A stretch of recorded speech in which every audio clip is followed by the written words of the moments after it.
Kaitorni kogno barmase Abo sumsogni mazrase O zaitiro Chini no fani joto birmanro Kaitorni kogno barmase Abo sumsogni mazrase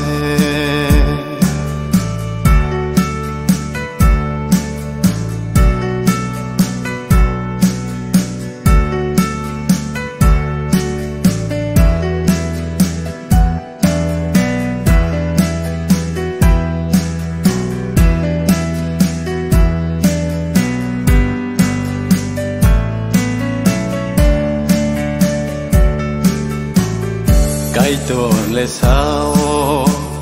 ano kibike odo fakomor nanangna asu asui songni sumsogni mazrabo piri kusumbrui mahorna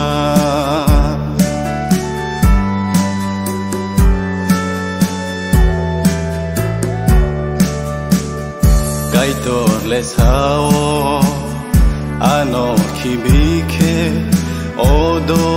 pakomor nananga dofani bisingo uru muru unai buise norog no tidulna nung keklunai buike sasanai buirok se norong no lakairna nini khao kiri mahamna ari ke bena fantongla abo sumsokni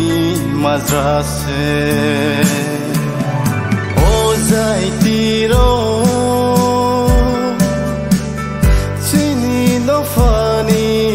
joto birmanro Kaitorni kogno barmase Abo sumsogni mazrase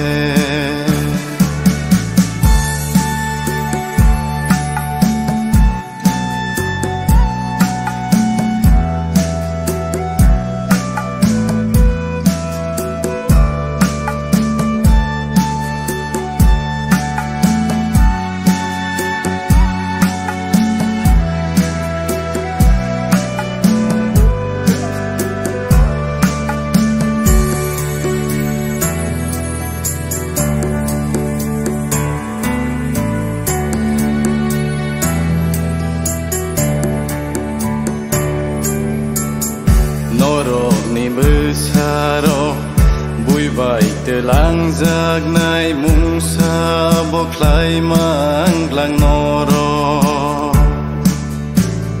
tong thai sa thai habo bui vai sek zagnai munu yikara thang zagnai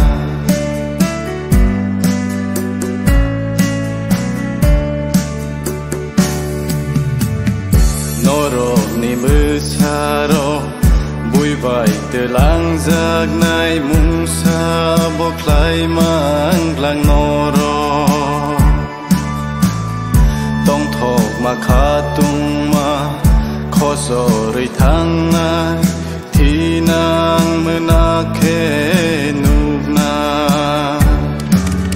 tei besung nung ba hai ke tong sina Kaitorni thani khabera sidi Zini bukha thuyui thang phano Klai manya mungsa krui bini Bose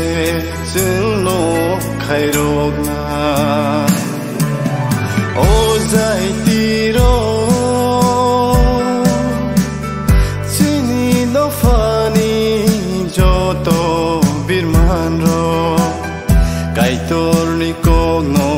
barmase abo sumsog ni mazrase o zaitiro chini no fani joto birmanro kaitor ni kogno barmase abo sumsog ni mazrase kaitor ni kogno barmase abo sumsog ni mazrase